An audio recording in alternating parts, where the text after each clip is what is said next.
there, Sir from 17 once again, introducing you to my Metal Gear Solid 2 European Extreme video walkthrough. This is just after the Fat Man fight, and we're coming off the helipad on Strut E. And what we've been assigned to do now, after that cutscene there that I just trimmed out, was we're now finding a guy called Ames, who is somebody who's going to help us get to the next section of the game and develop the plot just a little bit more. So the first thing we need to do is we need to move back through the parcel room. So if you trank that guy on the stairs, if you're playing on, I think Extreme is similar to European Extreme. I don't know how the guard's positions change, but on this difficulty, that guy will always be there at the stairs. So you're going to get used to tranking him depending on how many times you come through this area.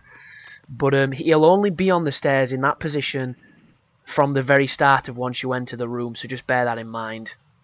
And you'll notice that I ran around a little bit like an idiot with the box there, because I completely forgot where the door was. No idea why.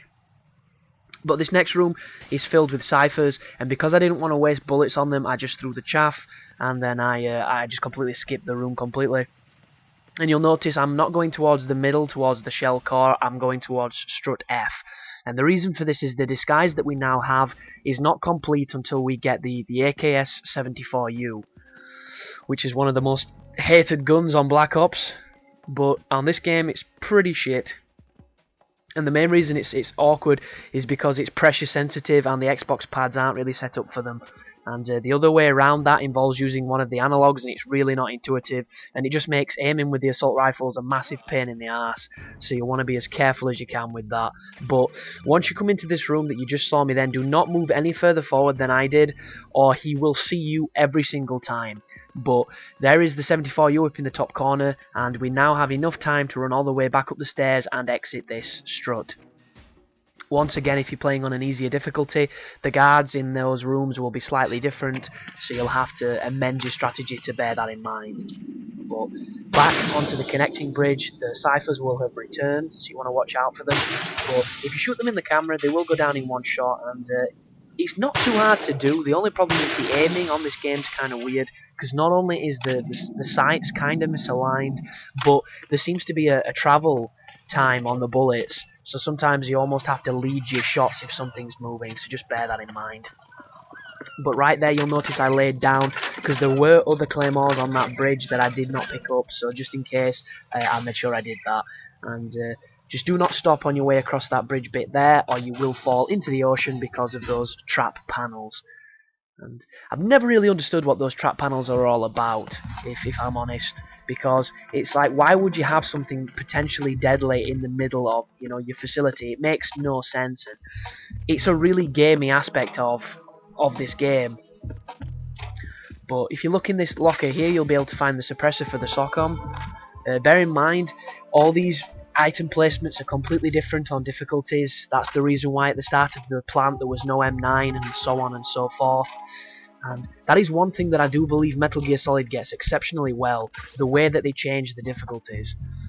Just purely because it adapts the way the game plays, it adapts the way you have to approach it, and I think it's a really cool thing that developers should really bear in mind, because games nowadays, harder difficulties generally mean that every enemy is a tank, and that you take very little damage, so you spend most of your time crouching behind a chest-high wall waiting for it to regenerate. And in my opinion, that is not the most fun of things that could happen on higher difficulties. They could make it a legitimate challenge rather than a war of attrition, and it's something I would definitely like to see.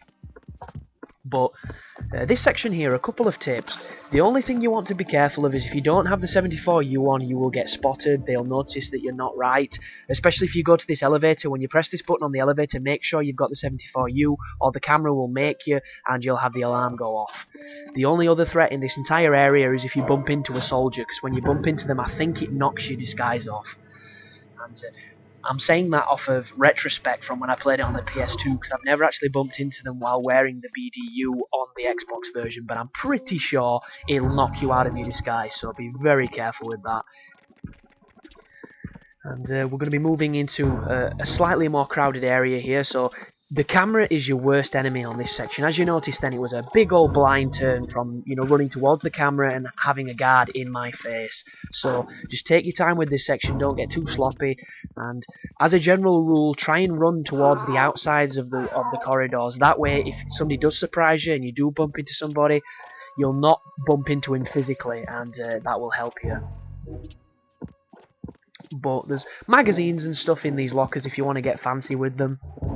There are trophies linked to using magazines on the PlayStation, but there's nothing like that on Xbox, and I'm not going to be messing about with any of that stuff on European Extreme because this difficulty is pretty strict, and messing about with magazines it's funny, and if you've never done it, I would definitely say, knock yourself out, because this is one of those games that I played so much when I was younger that I've pretty much done all the dumb things you can do. I've had a lot of fun, and I've had a lot of good times, but once you've picked up the directional microphone, we are now able to find Ames, and all you'll have to do is run back to the elevator and select the other basement floor from this one. I think this is B2, and we need B1. But always check the nooks and crannies for items and, nutrients, resources, whatever you can, because the item placement does change difficulty to difficulty, but you will always be able to find ammo, especially for the M9, which is the most useful weapon on the game by far. It just makes the whole experience so much quicker, so much easier. But this is the B1 section, so the first thing I do is I activate the node, and then I knock on this wall. And the reason I've done this is you'll notice it gets the attention of this dude, and what we need to do is we need to grab him from behind and use him on the retinal scanner. So drop your weapon, pick him up, carry him over to here, make sure you turn him towards it, and it'll trigger a cutscene. After the cutscene, you'll be on this section. And word of warning on this area, the guards are very, very attentive here. The dude I'm stood in front of right now is Ames. All I need to do is swap my weapon for the directional microphone and then press the action button. If you do that, you are safe, but in the seconds before that happens, you can get spotted, the alarm will go off, and you will fail. So, as soon as you notice that they turn away from you, immediately act. You'll notice that guy went yellow, but it's already too late, we're already in the cutscene, and all you have to do on that moment there that you just saw fleetingly was put your weapon back on, or Revolver Ocelot will know that you're not who you say you are.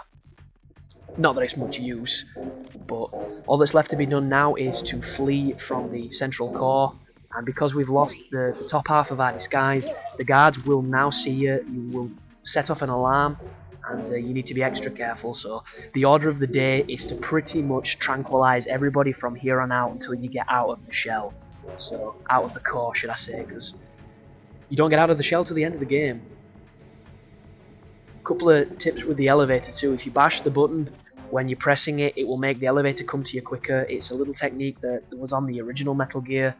And be careful of these guys. These guys have shotguns, and shotgun guys do not mess about. They can kill you in 1 to 2 hits if you're unlucky, and you're going to get a fresh hatred for them if you're trying to get the virtually impossible achievement or trophy, because you have to do all of the VR missions, and there's a couple of VR missions against shotgun guys, and they insta-kill you. And one of them that really stands out to me is when you're playing as the ninja who's only got the sword. And they are pretty much some of the most frustrating missions on the game, so I wish everybody luck with that, because it ain't cool, it is a fucking nuisance. But this was kind of funny, because I didn't realise that the attack team guy was there, but I got really lucky on my punch kick, so he didn't see me, he didn't set the alarm off, and I managed to get through that unscathed. But that's the end of that section, people. I hope it helped, and I will see you on the next sniping section. So, thanks for watching, and you take care now.